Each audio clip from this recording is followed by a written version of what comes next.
हरिओम। आचार्य द्वितीय खंडस्य साहित्य चतुर्थ प्रश्न पत्रे विशेष कविमाघे इदानीं प्रतिपाद्य विषय वर्तते माघोक्त दिशा श्रीकृष्णस्य चरितचित्रणम्। अस्य प्रथमः भागः पूर्वं पाठितः वर्तते, इदानीं द्वितीय भागः वर्तते। श्रीकृष्णस्य चरिते ये गुणाः सन्ति तेषु पूर्वस्मिन् दिने तस्य श्रीकृष्णस्य प्रजापालनपरत्वं पूज्यान् प्रति समादरत्वं, पूज्यों के प्रति आदर भाव, परीक्षाकारित्वम अर्थात किसी भी कार्य को विचार करके विवेक पूर्वक करने की क्षमता, विनम्रता, एते चत्वारः गुणाः ह्यः प्रतिपादिताः। इदानीं पंचमः तस्य चरितगुणः वर्तते मधुरभाषित्वम्। श्रीकृष्णः वाची माधुर्यं सताम लक्षणं भवति, वाणी में मधुरता सज्जनों का लक्षण होता है। श्री कृष्ण भी इसी प्रकार के थे, बड़े विनम्र थे, और विनम्रता वीर की ओर भी शोभित होती है। ते स्वभावतः मनसि वचसि काये च पुण्य पीयूष पूर्णाः भवन्ति, ते सज्जनाः। भगवान श्री कृष्ण अत्यंतम मधुरम भाषते, ये हम देखते हैं पहले ही सर्ग में जब देवर्षि नारद उनके पास आते हैं तो बड़ी विनम्रता से उनका स्वागत करते हैं और बड़ी विनम्रता प्रकट करते हैं।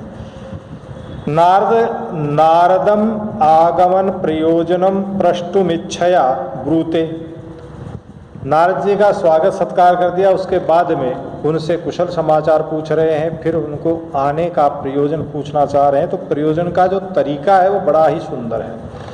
वो भाई ये कहते हैं कि यद्यपि आपका आगमन ही मेरी तीनों कालों की योग्यता जो है उसको प्रकट करता है, तथापि मैं आपके आने मात्र से कृतकृत्य हो गया, लेकिन मैं आपके मुख से कोई आदेश सुनना चाहता हूँ, आपके मुख से कुछ वाणी सुनना चाहता हूँ। ये उनकी विनम्रता है।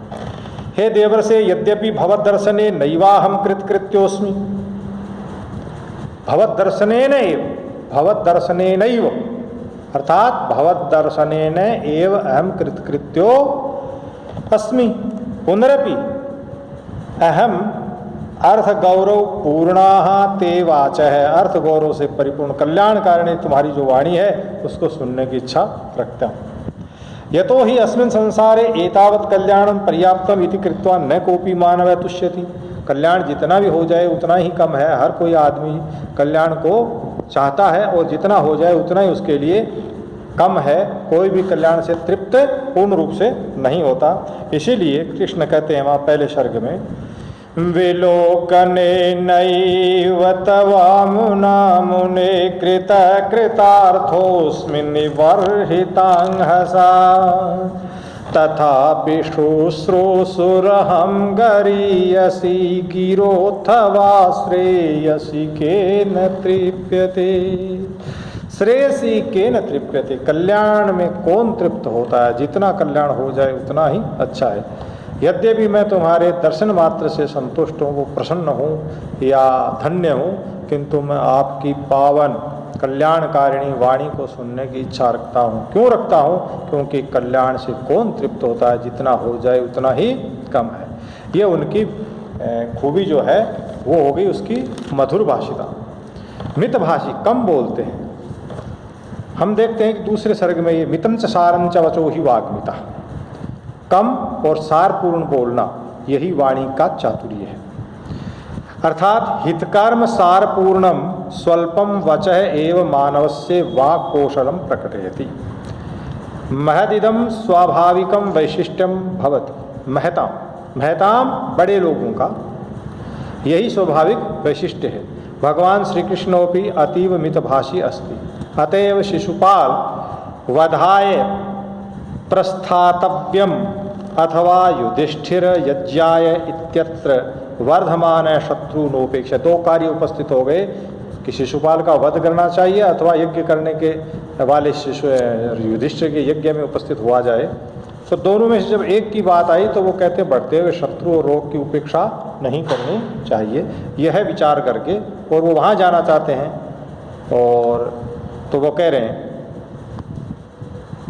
अतएव शिशुपाल वधाय प्रस्तातव्यम अथवा युधिष्ठिर यज्ञाय इत्यत्र वर्धमान शत्रु नोपेक्षे इति कृत्वा अधुना शिशुपाल एव अभियातव्य। शिशुपाल की तरफ ही प्रस्थान करना चाहिए। इति संक्षिप्तम वचः, ये संक्षिप्त वचन वो अपना कहते हैं और फिर उनको विचार के लिए दोनों भाइयों के सामने, उद्धव और बलराम के सामने रखते हैं। उन्होंने अपने एक ही वाक्य में अपनी वाणी पूरी कर दी। तो ये उनके कम बोलने की ये खूबी है, सार गर्भित बोलती। तो कवि कहते हैं वहाँ पर, ये दूसरे का 13वां श्लोक है दूसरे सर्ग का शिशुपाल वध का।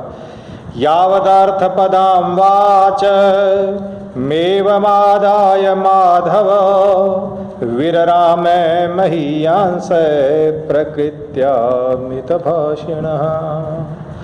अर्थ पदाम, अर्थ वाली, अर्थ के एक परिपूर्ण पद हैं जिसमें प्रयुक्त इस प्रकार की वाणी को इस प्रकार कह करके माधव, वो सामान्य व्यक्ति ने माधव, माँ मानी लक्ष्मी के स्वामी हैं, लक्ष्मी के स्वामी श्री कृष्ण इस प्रकार की वाणी कह करके और वीर राम चुप हो गए और उनको बोलने का अवसर दिया। क्यों? क्योंकि महान पुरुष स्वभाव से ही कम बोलने वाले होते हैं। श्री कृष्ण महान व्यक्तित्व है तो वो अत्यंत सार गर्भित अपनी वाणी कह करके चुप हो गए। अर्थात एवं अभिधेय सस्मिताक्षराम वाच मुक्त, अभिधेय कहने योग्य सस्मित मुस्कान युक्त इस प्रकार की वाणी को कह करके श्री कृष्ण विरमति रुक जाते हैं।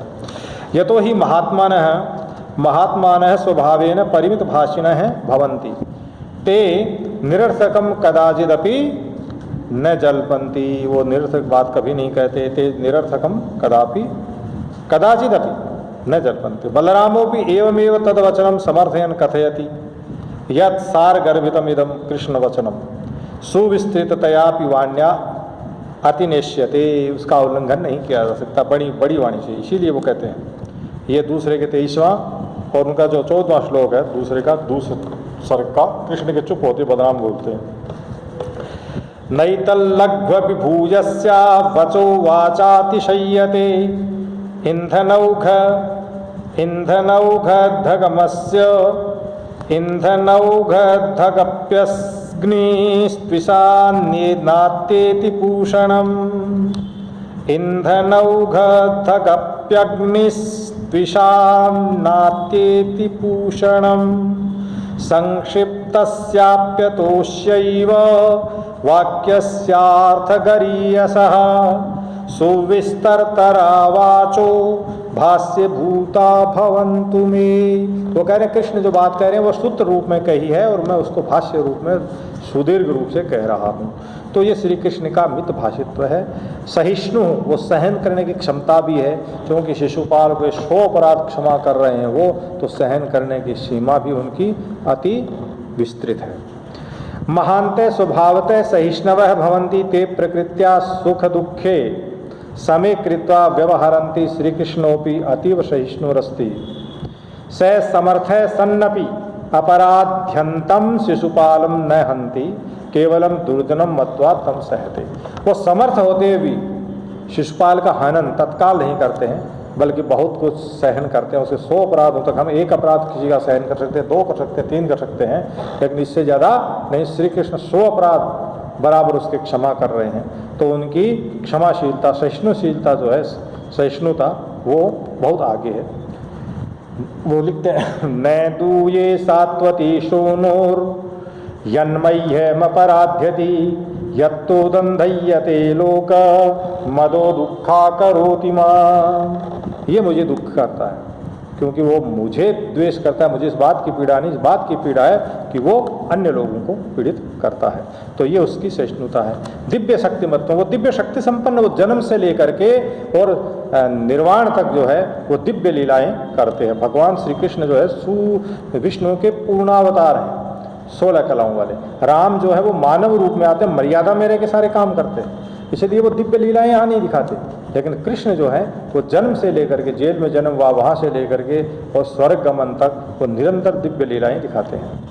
पक पक पक भगवान श्री कृष्णो भगवते विष्णु एवावतारोस्ति महाकविर्माघ स्वेष्ट देवस्य महात्म्यम प्रतिपदम वर्णयति अतः यदा युधिष्ठिरे यज्ञे प्रथमम कह सम्मानमर्हति मर्हति इति भीष्म पितामहं पृच्छति तदा स ब्रूते यत् सर्वगुण संपन्न असुरारी श्री कृष्ण एवात्र सर्वोत्तम पुमान, ये सर्वोत्तम पुमान वही हैं। अतः इसलिए स एव यतो यज्ञे प्रथमम पूजा मर्हति, वही यज्ञ में पहली पूजा का योग्यता रखता है। यतो ही अयमेव भगवान श्री कृष्ण है हरि रजोगुण माश्रित जगत सृजन ब्रह्मेति सत्वगुणमाश्रित जगत पालनम विष्णुरिति तमोगुणं चाश्रित जगत संहरन हरः शिव इति त्रैविध्यम भजति।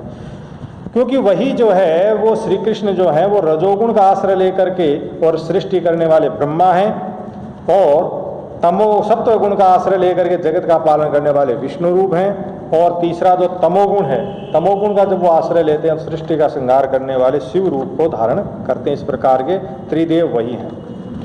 अतः अयमेव सर्वोपास्य, इसीलिए वो कहते हैं पद्मभूरिति सृजन जगद्रज सत्वमच्युत इति स्थितिम नयन सहरन हर इति श्रितस्तमस्त्रयी धमेश भजति त्रिभिर्गुणैः। ये 14वें सर्ग का और 61वां अध्याय। प्रपन्नार्ति हरत्वम, शरण में आए हुए की सुरक्षा करना, ये गुण भी उनमें है।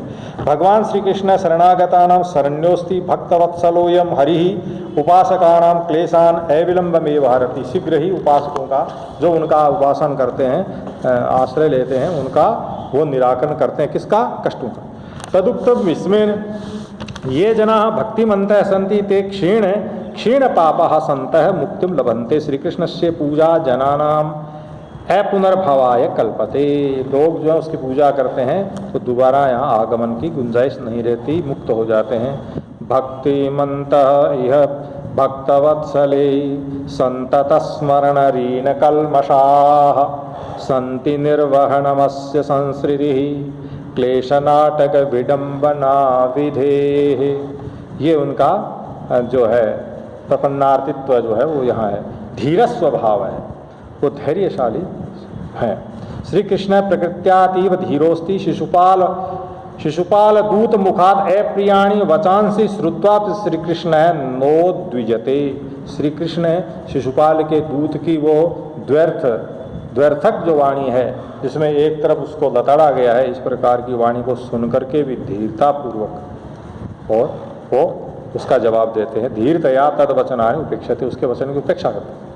उचितमेवास्ति, उचित ही है, क्योंकि महानतः प्राप्ते काले एवं कुप्यन्ति। महान लोग जो हैं वो उचित अवसर पर ही क्रोध करते हैं, हर कहीं हर किसी स्थान पर नहीं करते। दूतोक्ति भी सर्वे सदस्या खिद्यन्ते, सभी सदस्य सभा के खिन्न होते हैं और उसे दूत को दंड देना चाहते हैं, लेकिन कृष्ण ऐसा नहीं करने देते। एवमेवार्थ दृष्टान्तेन प्रस्तुवन कविवर माघ कथयति यथा वर्षोदकई नद्य क्षुभ्यंती। वर्षा के जल से नदी क्षुब्ध हो जाती हैं, लेकिन समुद्र वैसा व्यवहार नहीं करता। समुद्र तद्वत् दूतस्य वचनैः ही सदस्याः खिन्नाः न तो कृष्ण है।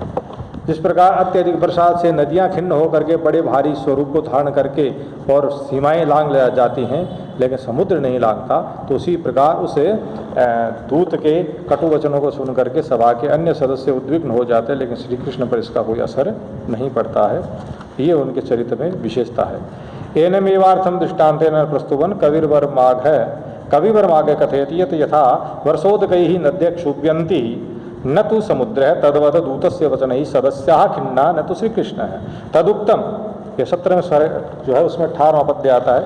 समाकुले सदसि तथा विविक्रिया मनोगमन्न मुरभिदः परोदितैः घनाम्बुभिर् बहुलिप्त निम्न काजलैर् जलम नहि व्रजति विकारमम्बुधैः। एवं श्री कृष्ण चरिते दिव्य नायकोचिता सर्वे भी गुणाः विद्यन्ते।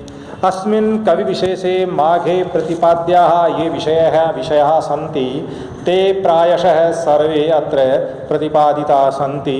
इदानीम् अस्मात् प्रश्नपत्रात् विरमामि। अग्रिमे पाठे किमपि अन्यत् वक्ष्यामः। धन्यवादः। नमस्कारः।